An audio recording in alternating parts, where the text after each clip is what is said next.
रामदास थक गए थे। सोसाइटी की लिफ्ट ऊपर कहीं अटकी हुई थी, इसीलिए लिफ्ट के सामने वाली सीढ़ियों की पैड़ी पर बैठ गए। तभी कानों में आवाज आई, लीजिए पानी पी लीजिए। रामदास चौंक गए। देखा सामने एक बच्चा पानी का गिलास लिए खड़ा है। सचमुच प्यास से गला सूख रहा था। उन्होंने पानी पी लिया, फिर पूछा, तुम्हें कैसे पता कि मुझे प्यास लगी है? मुझे बाबा ने बताया, वह बोला और थोड़ी दूर पर बने पार्क की ओर इशारा किया। रामदास ने उधर देखा तो एक व्यक्ति पार्क की रेलिंग के पास खड़ा नजर आया। वह इसी तरफ देख रहा था। नजरें मिलते ही उसने हाथ हिला दिए। रामदास ने सोचा, इस बच्चे के बाबा से जरूर मिलना चाहिए। उस तरफ बढ़ते हुए उन्होंने बच्चे से पूछा, तुम्हारा नाम क्या है?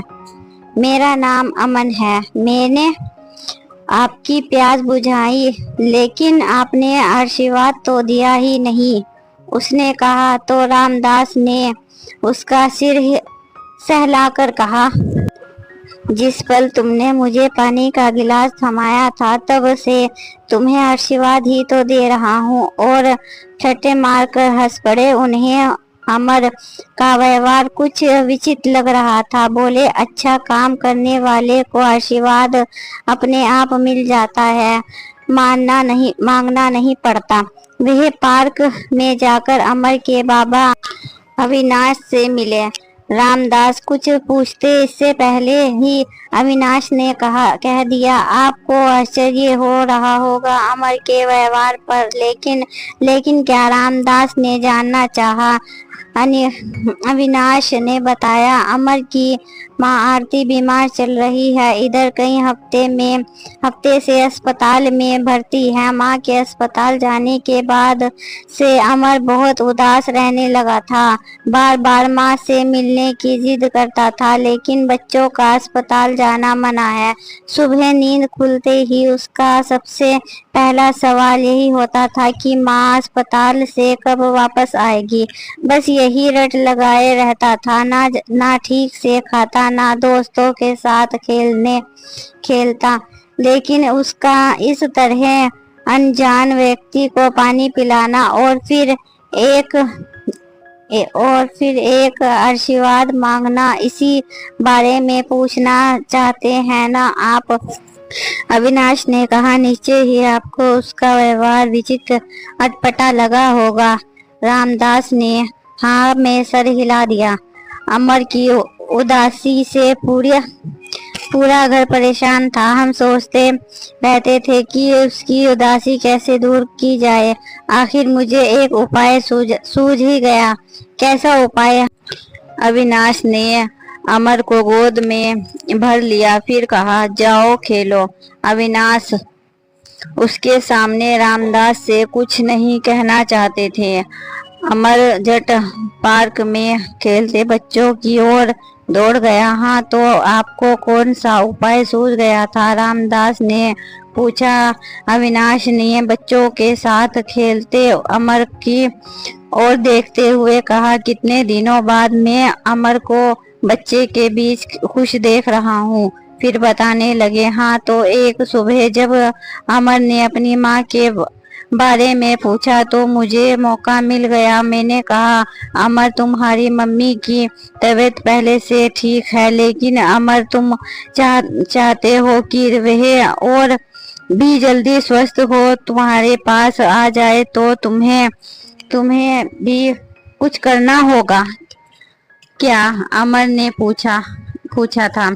तब मैंने उसे समझाया कि उसे अपनी माँ के लिए आशीर्वाद इकट्ठे करने चाहिए। इलाज और लोगों के आशीर्वाद मिलकर उनकी माँ को और भी जल्दी स्वस्थ कर देंगे। फिर मैंने बताया कि आजकल गर्मी का मौसम है, अगर वह आपसे लोगों को पानी पिलाए तो वे उसे आशीर्वाद देंगे। बस तभी से मैं उसे लेकर शाम को पार्क में आ जाता हूँ। साथ में एक बड़े थर्मस में ठंडा पानी रखता है। वह घूम घूम कर लोगों को ठंडा पानी पिलाता है। पानी पीकर लोग कहते हैं, शाबाश बच्चे, खुश रहो। घर लौट कर मैं पूछता हूँ, आज कितने आशीर्वाद मिले। अमर कहता है कि उसने 4 लोगों को ठंडा पानी पिलाया। मैं कहता हूँ, वाह, तुमने 4 आशीर्वाद इकट्ठे कर लिए। मैं अपनी माँ के लिए देखना, वह भी जल्दी ठीक हो जाएगी। सुनकर वह खुश हो जाता है। बस इस तरह अमर की उदासी दूर हो गई। अब वह माँ की बीमारी के बारे में नहीं पूछता, अपनी माँ के लिए आशीर्वाद इकट्ठे करने की धुन में रहता है। वह अमर की उदासी दूर करने की क्या खूब तरकीब निकाली आपने, कहकर रामदास हंस पड़े। अविनाश भी मुस्कुरा दिया, बोले, मैंने ही अमर को यह कहकर उसके पास भेजा था कि पानी पिलाने के बाद आशीर्वाद लेना मत भूलना। रामदास सारी बात समझ गए। उसकी आंखों के सामने अस्पताल के पलक पर लेटी एक युवती का चित्र तैर गया। अमर की माँ। उन्होंने मन ही मन उनके शीघ्र स्वस्थ होने की आशीर्वाद दिया। एक बार नहीं, कई बार। फिर अविनाश से बोले, मैं भी अमर की माँ को देखना चाहता हूँ। आपके साथ चल सकता हूँ क्या? आपको तकलीफ करेंगे? आरती, मेरा मतलब अमर की माँ पहले से काफी ठीक है। मुझे उम्मीद है कि उसे कुछ ही दिनों में अस्पताल से छुट्टी मिल जाएगी। फिर मिलने की बात कहकर रामदास लौट आए। अगली शाम रामदास पार्क जा चुके, पर अविनाश और अमन नहीं दिखाई दिए। उन्होंने सोसाइटी के गार्ड से उनके फ्लैट का पता लिया और जाकर दरवाजे की घंटी बजा दी। रामदास को देखकर अविनाश अचरज में पड़ गया। रामदास ने कहा, अमर और आपको पार्क में नहीं देखा तो पता करने चला आया। मैं आज आपके साथ अस्पताल चलना चाहता था। आज मैं अस्पताल नहीं जाऊंगा। अमर की तबीयत ठीक नहीं है, उसके पापा और दादी गए हैं। कहते हुए अविनाश उन्हें कमरे में ले गए।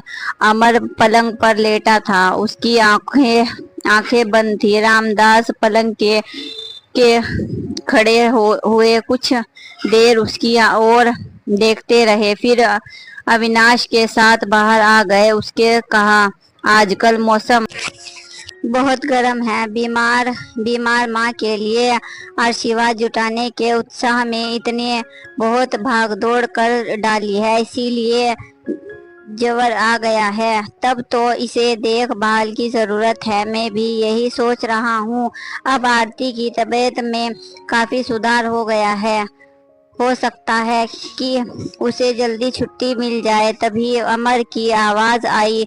बाबा अविनाश के साथ रामदास भी कमरे में चले गए। रामदास ने बढ़कर अमर के सिर पर हाथ रख दिया। तुम्हारा एक आशीर्वाद मेरे पास रह गया था, वही देने आया हूँ। तो क्या उस दिन आप आशीर्वाद देना भूल गए थे? अमर ने पूछा। भूला नहीं था। तुम्हारी माँ के लिए तो आशीर्वाद उस दिन दे दिया था, तुम्हारे लिए आज देने आया हूँ, रामदास ने हंसकर कहा। पर आशीर्वाद मुझे दिखाई क्यों नहीं देता? क्या तुम हवा को देख सकते हो? नहीं। जैसे और फूलों की सुगंध वह भी नहीं दिखाई देती, उसी तरह आशीर्वाद होता है। वह तुम्हारे मन में रहता है।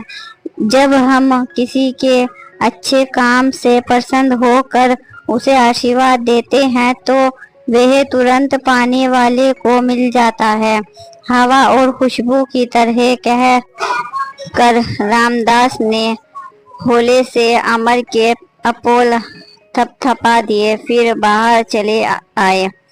अविनाश और रामदास हर शाम पार्क में मिलते रहते। अब अविनाश अमर को साथ नहीं लाते थे क्योंकि मौसम अब भी बहुत गर्म था। और फिर एक शाम अविनाश ने रामदास को बताया कि आरती को अस्पताल से छुट्टी मिल गई है। रामदास ने हंसकर कहा, आखिर अमर की मेहनत रंग ले आई। दोनों हंस पड़े। अमर ने उस दोनों के बीच दोस्ती का पुल बना दिया। पुल एक छोर पर अमर था और दूसरे छोर पर आशीर्वाद।